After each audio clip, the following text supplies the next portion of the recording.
My name is Yahya Khan. I'm from Clarios. We make automotive batteries for automotive manufacturers like GM, Ford, etc.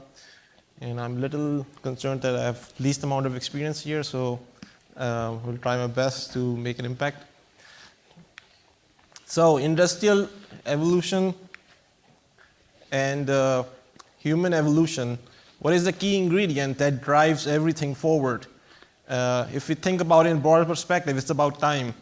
So what everything in the technological space has evolved, what it has done is it has bought us time. For instance, in 1800s, an average human has to work 8 hours just to have 1 hour of light. And today we work average about 5 seconds. So that's the time we don't have to worry about having a light in our houses. And that's the advantage that creates creative destruction.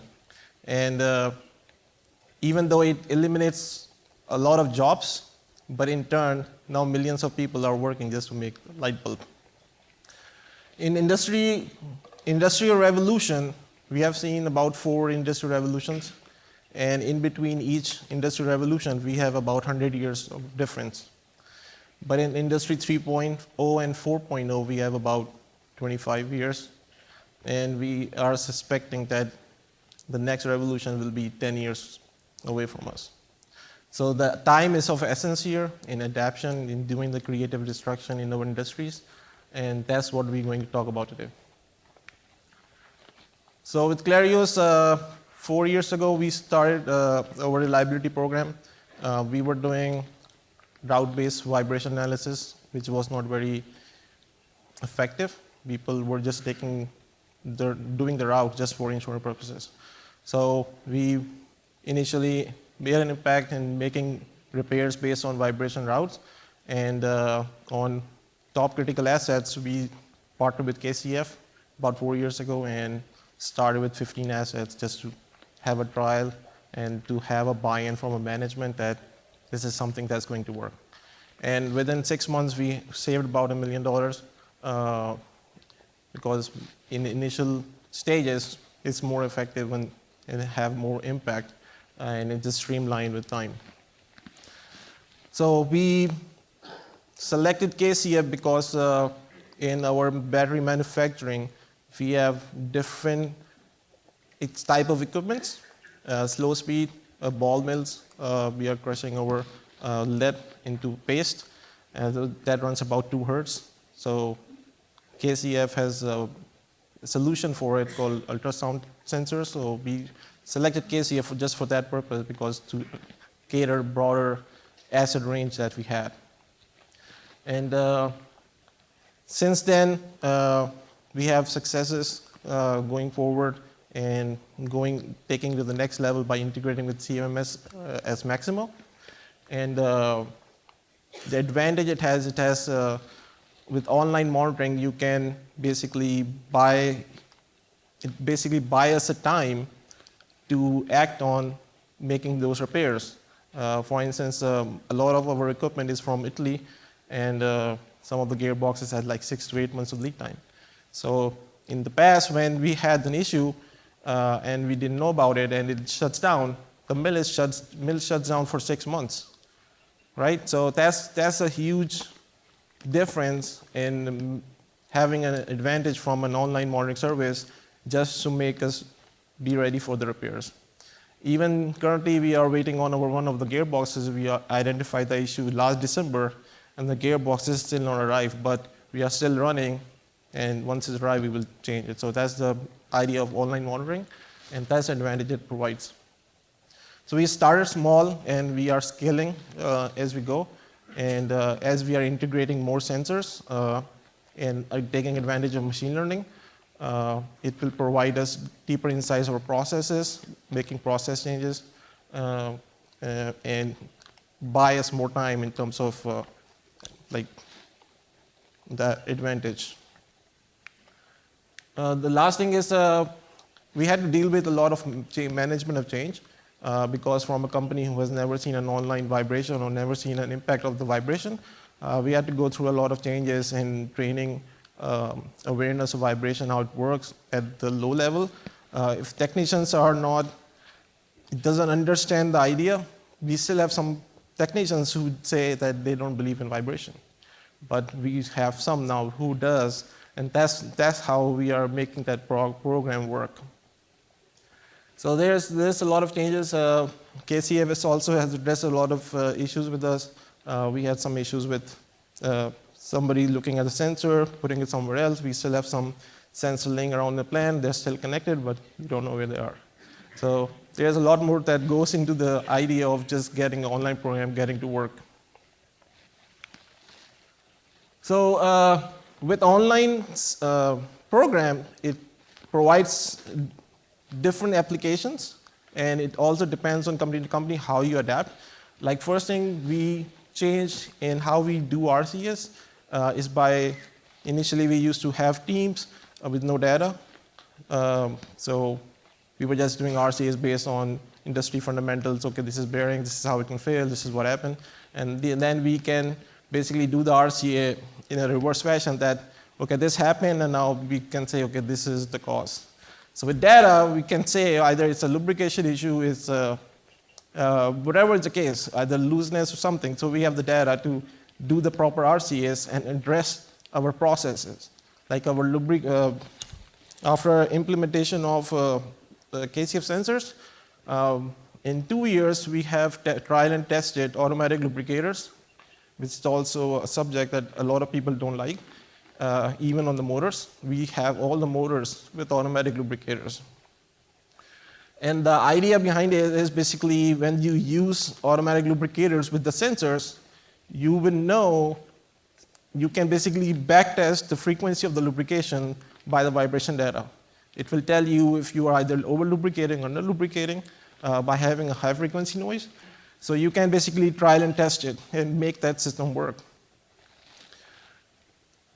The high fidelity data means that we are taking data every 10 minutes instead of every quarter, or whatever the frequency of the vibration of. But the example here that's shown, that's basically taking data every 10 minutes. This particular example is this back house, and we saw it spikes up every day at 12 p.m. Every day at 12 p.m. it spikes up.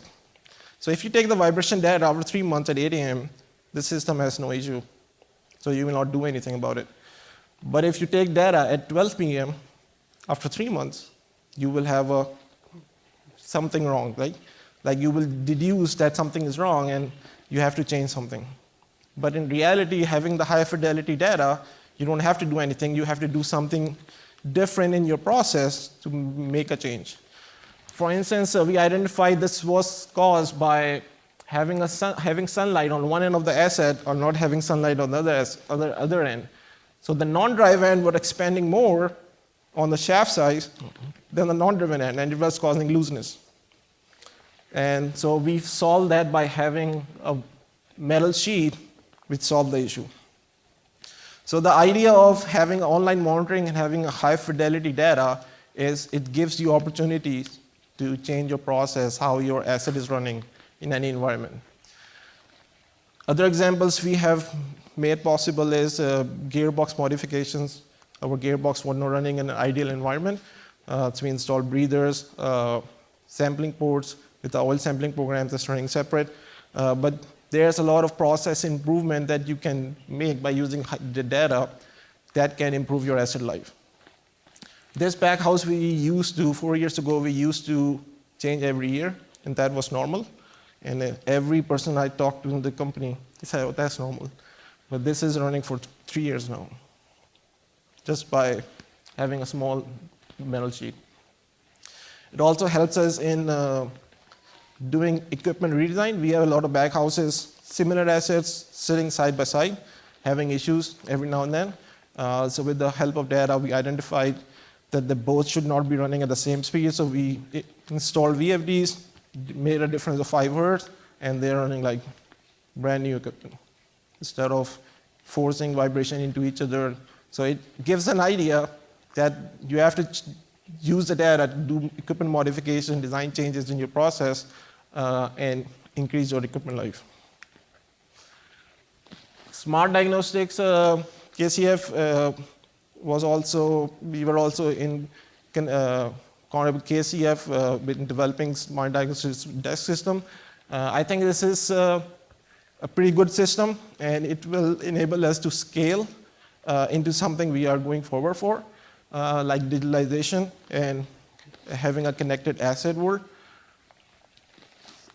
In the desk system, they will have tickets. And in each ticket, you can make a task, right?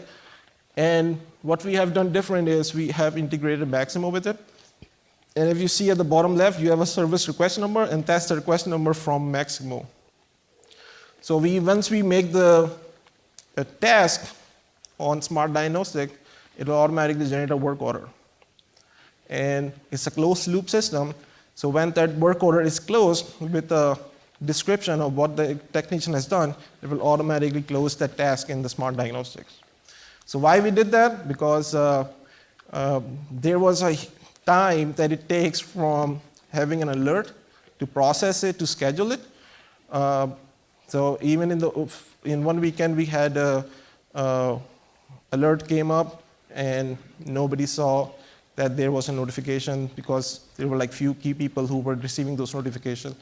So by doing that, we are receiving the notification no matter what time it is, either weekend or the weekday. There's automatically work order generated, and in 5 minutes, somebody's there to look at the asset. So basically, we bought us a time to be more productive, to take action in more timely fashion. This is the impact that we have. It's not as significant as $25 million, but it's there. It's like $2.8 million in 3 years. But the biggest impact we had was balancing fans, because we deal with lead oxide dust, and our fan gets imbalanced, so it provides a great opportunity to find out if something is running imbalanced condition. And if imbalances basically can cause severe problems, like if something is running imbalanced, you will have shaft problem later on, you have bearing problem later on, and then it escalates pretty quickly.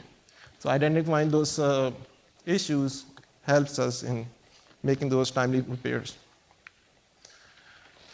So what are we going forward to? We are going towards end-to-end digital transformation. And what does it do? It basically connects all your standalone softwares like inventory, your workforce management software, your operations software, your CMMS, and your customer experience. It all connects into one thing. KCF provides the solution in integrating Maximo, your maintenance to your operations, that you have work orders generated. By having that end-to-end connectivity, I think it will give us more insights how to plan better and in more efficient way, depending on how many orders we have, how much inventory we have, how much workforce we have, and take that all into account and give us a better idea of what should we do in a specific time of the day. The ultimate goal for myself doing this is to first extend our PMs and eventually get rid of PMs. And that's the idea of creative destruction that we have to apply to our industry. The idea is pretty vague, and like people say, okay, how you think it's going to work because it's not backtested. So we have to start small and then scale. If we are having issues like how I will do is I will take a very non-critical asset and I will install sensors measuring each point and get it away from a PM schedule, and then test it for a couple of PM cycles and say, if we can get away with this much time, then the equipment is running fine. We have tried that with all our backhouses. All of our backhouses were on six-week PM cycle. It's been 2 years, we haven't PM them. Only thing we do is somebody going out there every day, taking the reading on the differential pressure, just EPA requirement, and just having an eye on it. That's all we are doing. So we have eliminated complete PMs on our backhouses just by utilizing high fidelity data. Obstacles, there are a lot of challenges in going towards digital transformation. The biggest one is change of management. It has to come from the top to bottom, and there is a role that everybody can play that to drive that force and using the data make the insights and convince your higher management into connected world. Integration complexity is pretty huge. You don't want to use a lot of sensors. We are using a lot of sensors, but you don't want to make complex decisions and make overload in the work orders. So that's a very complex situation. Currently, what we are doing with KCF is we receive about 4 to 5 notifications per day, but we don't want to make 4 to 5 work orders every day. So what we will do eventually is there's an AI system that's working on KCMN that's telling us, okay, this is either looseness, rotating looseness, or imbalance, or bearing issue, and we will take that failure code, we will push it to Maximo with a job plan attached to it that creates a work order. But we have to, all that data has to go through a machine learning algorithm that dictates, okay, this is happening, your vibration levels are at this level, your pressures are at this level, however sensors you want to connect to it. But so it has to go through a machine learning algorithm to decide what actually is the issue. So eventually it will get better as it's learning by itself, and I think it will provide more opportunities so we can use our limited resources at an optimum level. Data security is a huge one. Going to cloud network to your Maximo. A lot of companies will face security challenges with their ITs. The other idea is also to have a local database from KCF that's also upcoming from KCF to drive your basically machine learning algorithm and connected assets through machine learning algorithm without going to cloud, and have the cloud system at the end to view to view your current scenarios, what is like trending up in vibration or pressure or temperature transducers or anything. So that way it will be more secure, but every company is different. You guys have to find your own solutions. But then what I will trying to do is basically spark an interest in creating that creative destruction in your environment and buy yourself some time to use your limited resource in a better way. Thank you.